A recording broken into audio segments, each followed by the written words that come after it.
Alright guys, today let's talk about a very common injury, which is patella tendonitis, or commonly known as runner's knee or jumper's knee. That is how often it happens to people who run and jump quite a bit. So what actually is it? Patella tendonitis is referring to inflammation of the patella tendon, as you might have guessed, which is the tendon that attaches the quads here at the top over the knee to the shin bone down here. So basically what's happening is your quads are tight, your glutes are weak, and your knee is being pulled inwards when you run. It could potentially also be coming from your feet. So for that one, I'd probably have a look at the shin splints video I've done, but let's talk more about from the hip, because that's the most common one. So yes, tight in the quads, weak in the glutes, the knees being pulled inwards. As we know from many of our injuries, load multiplied by fatigue. So in this case, the load now is going down through the knee at the incorrect angle. Too much load is going on the patella tendon, not enough load going on the glutes. And as a result, that tendon's getting fatigued quite quickly.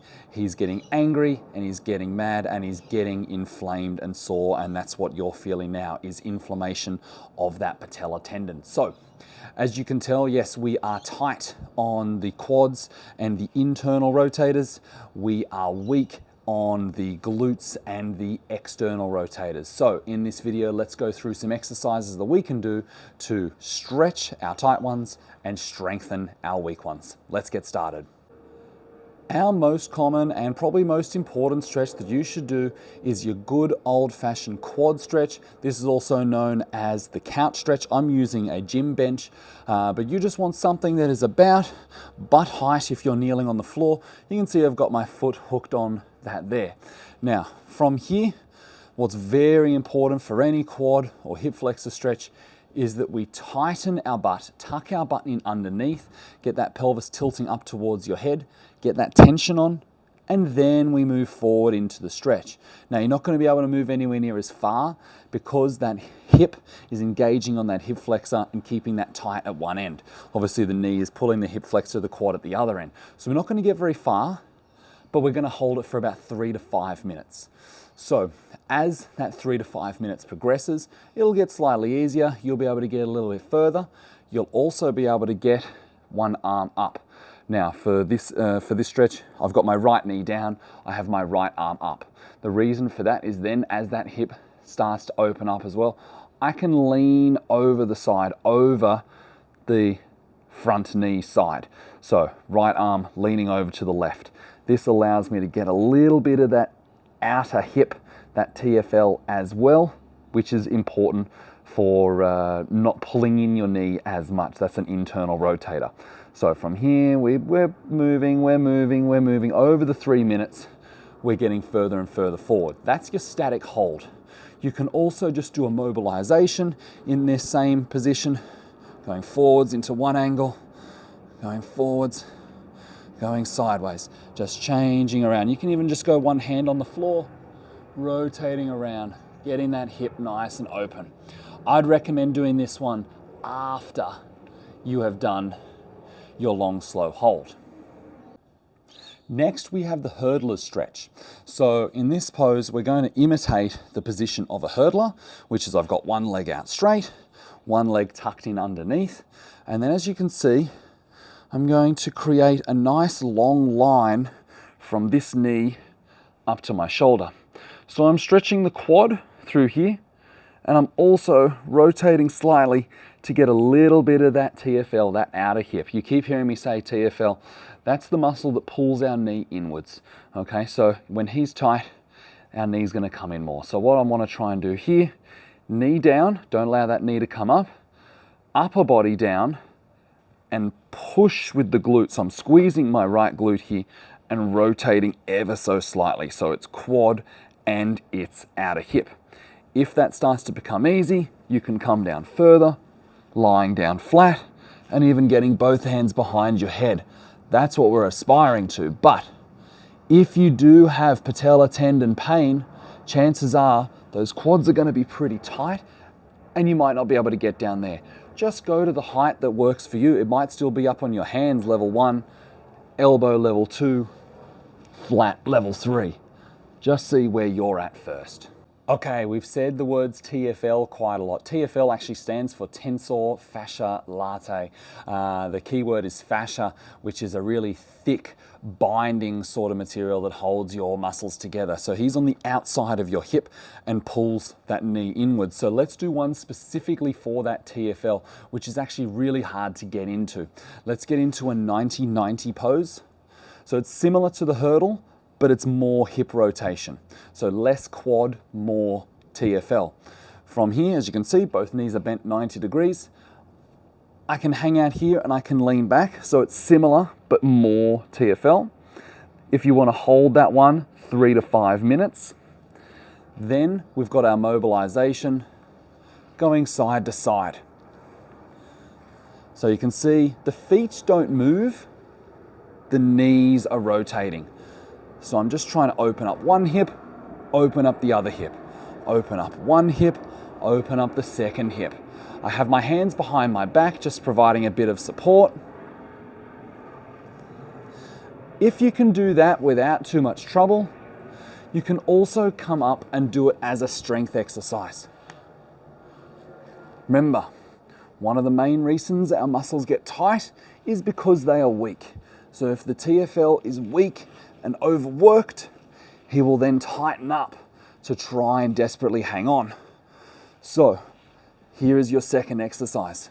Hands off the ground and try and perform the 90-90. Last but certainly not least, we've got foam rolling and myofascial release. So particularly when a tendon is the issue, sometimes overstretching might not be your best port of call, because sometimes you can actually pull on that tendon even more. So you might just be good to start with some foam rolling and work up from there. How do we do foam rolling correctly on our quads? Let's have a look. So level 1, if you're in excruciating pain already, if your quads are really, really tight, then you're going to do it with 2 legs at the same time. So we'll have both legs on the roller, on our hands, going from the knee up to the hip, back to the knee, up to the hip, back to the knee. Assuming that isn't too painful, then we can do it with 1 leg at a time. So what I'm going to do here is I'm just going to have the roller under my right leg, starting at the knee, and I've got my left knee, as you can see, up to my hip. I tuck my left toes in underneath, and then I push back, back, back, back, back, forward, forward, forward, forward, forward. So I'm using my hands to push me back, and now I'm using my left leg to push me forwards. And I'm just going to glide back and forward, back and forward. Try and be as light on that support leg as you can. So I can even take my left knee off the ground. Now I've got more weight on that right side. And then what going single leg allows you to do is just rotate.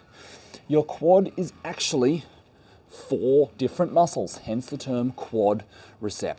So we can target all 4 of those different muscles at different angles, doing 1 leg at a time. I'll just show you from this angle as well what that support leg looks like. So I start here, knee up, I go back, and as I go back, see this knee now comes to my chest. That gives me the leverage to then push forwards. I use my hands to push back, leg to push forwards. Again, try and do all the angles. You've got the inside of your quad, you've got the outside of your quad. Your TFL also responds really well to myofascial release. For this, we'll use a spiky ball. Now, the smaller the ball, probably better. Try and avoid using the big ones, try and use the small one. And that's why we're not using a foam roller. Too big, not gonna get in there. Our TFL is just here on the hip. If I kneel, if here is my hip bone, it's just below that hip bone before the leg starts. So in that section between the top of the pelvis and the bottom of the pelvis is your TFL. If you press in, you should feel it get soft as you go like this, or if you're standing, if you press in and you roll your knee inwards, you'll feel it flex up. That's your TFL. So if you're up here and you roll your knee, you'll feel nothing. If you're down here, you roll your knee in, you'll feel nothing. If you're here and you roll the knee in, you'll feel it press out against your finger. See that? See my finger come out? That's where we want to put that ball. Then, I actually like doing it, I stand up first, I find the spot. Then I put the ball in that spot, I don't move, and then I lie down on the side on the ball. Just roll around a little bit until you find that TFL. Okay. You'll know it when you're on the spot, it will hurt. If it's tight, if it's inflamed, then you'll know straight away if you're on that TFL. If you're rolling around and you're going, oh, I can't really feel it, you're probably not on it, okay? Once you're on it, you will know straight away. The ball will almost be absorbed into that TFL and it'll hurt straight away. Sorry to tell you. Okay, now from here, firstly, we can just hang out 3 minutes or so. Well, as long as you can stand. 3 minutes might actually be too long. So just start off with maybe 1 minute and work your way up. Secondly, we want to rotate on that ball and get a little bit of movement, get a little bit of mobility. So I'm going to practice using that TFL, lifting the knee up and then relaxing it down. Lifting the knee up and then relaxing it down. Lifting the knee up and then relaxing the knee down. If your TFL isn't too sore, this won't be so bad. But if your TFL is sore, you'll really feel it. You can also rotate your upper body, keeping your knee still and rotating your hip this way, just to try and change your angle up. Just basically find a trigger point that hurts and work through that full range of motion as much as you can. Okay, once we've done our mobility, we also need to pair that up with some strength stuff and make sure this issue doesn't come back in the future. So let's have a look at what we can do to strengthen our patella tendon and also the surrounding muscles. So for your quads and your patella tendon, first exercise I recommend is the reverse Nordic curl. So the Nordic curl is when we fall forwards. The reverse Nordic curl is when we go backwards and we're falling back. Now, the easiest way to do this is attach a band to something heavy. A doorknob works really well. If you don't have a band, then even just a towel will work really well. Wrap it around, hold the towel. I'm going to use my band here. Now, I want to have, where I am here, just a little bit of tension on the band. The thicker the band, the easier this exercise will be. We want it to be somewhat easy at first, depending on how acute your pain is. If it's not too bad, the patella pain, then you can go a little bit harder. If you're actually in a bit of pain, you want it to be a little bit easier at first. Okay, what we want to do, tuck that butt in underneath at the front. Get tension on the hip flexor. This is a hip flexor stretch as well as a work. My toes are pointed out behind me. My knees and my feet are a little bit wider than shoulder width, so I can fall down between my knees and my feet. And then I'm falling backwards, falling backwards, falling backwards, and coming up. Back, 2, 3, 4, 5, coming up. Back, 2, 3, 4, 5, coming up. When I'm in that down position, I'm going to use my quads to kick me back up. And then I'm using my hip flexors to stretch on the way down. So you'll feel that stretch. Don't allow your knees to come up. Down, 2, 3, 4, 5. Get as low as you can. Keep the hip forward. Don't stick your butt out unless you really need to. Keep that butt forward. Pull on the band to bring you back up. I'd rather you pull with your arms than stick your butt out to make it easier. That's your last resort. If you get stuck down there, and you can't get yourself up, stick your butt out and then you can come up. But let's try and get the work in there as well as just the stretch.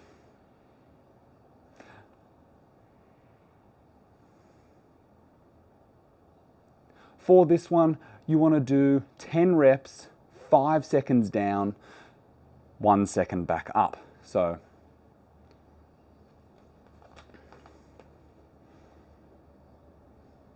for this one, you want to do 10 reps, 5 seconds down, 1 second back up.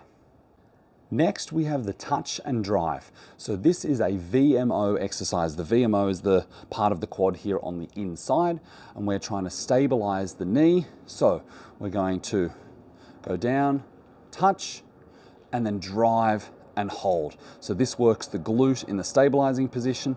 This works that VMO in the driving position. So touch and drive, touch and drive. If you can do 15 to 20 reps of this whilst being stable, that knee not rolling in, so that's bad. Remember, that's the whole position we're trying to avoid. If you can get to here and up, here and up, 15 to 20 reps, no pain, no knee rolling in, then we can start to do it with weight. So grab a pair of dumbbells or a barbell on your back, start light because load will go up exponentially. Touch and drive, touch and drive. Again, 15 to 20 reps, perfect form. Don't allow that knee to roll in. That's the whole position we're trying to avoid. Our next one is the ATG Split Squat, or the arse to grass split squat. So this is a scalable exercise depending on where your pain is at, where we're trying to both strengthen the VMO and the quad and stretch the hip flexor and psoas groin as well. So let's start at level 1. Let's assume that your knee tendon is a bit sore and cranky. I've got my front foot elevated. I've put a couple of boxes here. You could use a couple of books. You could put it up on some steps, just something to elevate that front foot. Then you want to have something alongside you or in front of you. I've got a little wall here that I'm going to put a little bit of weight on. As you can see, I keep wiggling that back foot back. I want to have my back hip nice and open. I want to get basically as stretched out as I can. From here, tuck your butt in underneath, abs tight, and then we're going to go down and forward. 5, 4, 3, 2, 1. That's my bottom position. Now in this position here, I want to keep my abs engaged, my hip flexor engaged. My butt isn't sticking out like that, my butt is tucked.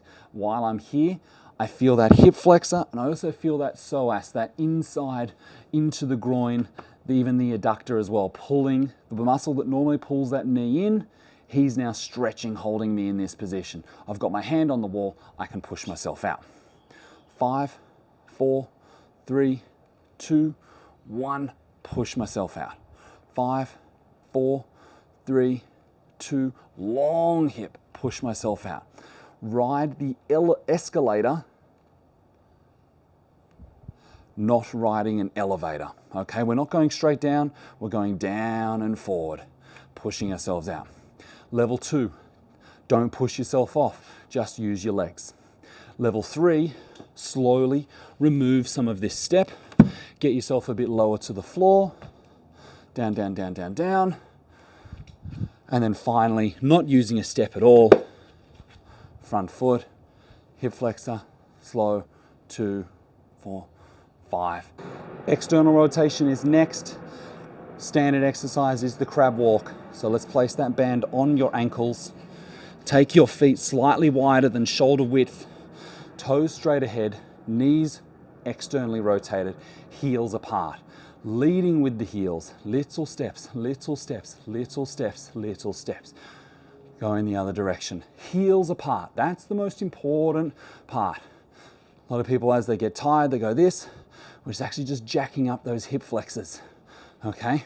That's part of the problem, is those hip flexors are tight. Let's take the feet wide, have the toes straight ahead, the heels apart, stepping, stepping, stepping, stepping, stepping.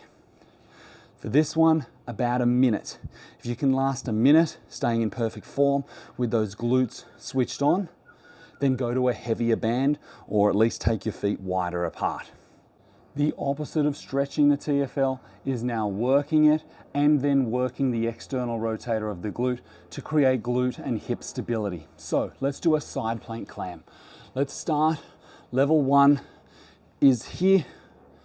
That's just our side plank. Level 2 is without the band, rotating the knee up. And level 3 is with the band as I have attached, rotating that knee up, hold, slow, 2, down, up and hold, slow, 2, down, up and hold, high in the bottom hip. Don't allow that bottom hip to sag. Let's keep that up. That's that TFL. Down, 2, 3. Minimum 30 seconds, maximum 60 seconds. If you can't last 30, go down in the level. If you can last 60, go up in the level. Change sides each time, obviously. And finally, 2 exercises you might like to work in as well. Usually when the quads are tight and the internal rotators are tight, your glutes are going to be weak and your hamstrings are going to be weak too. So this isn't your most important ones, not as important as those other ones, but you should definitely consider adding this to your program as well, is a single leg hip thrust. So let's start lying on your back, 1 foot, knee into your chest, hands on your head, and drive. Down, down, down, and up, down, down, down. You can hold on to this knee if you'd prefer to keep that up to your hip that way. The reason we've got that one leg up, well, firstly, is it makes this working leg work a lot harder. I have to lift my whole hip with only one leg now. But 2, is it keeps that pelvis tucked up towards my head, keeping that hip flexor stretching. Secondly, we've got some hamstrings. Now, without a hamstring curl machine, it's actually pretty hard to train your hamstrings. So an exercise that we can do at home is just a long leg bridge. So that's with both feet. Normally we have a bridge with our feet tucked in. Let's have a bridge with our legs almost out straight, lifting and holding.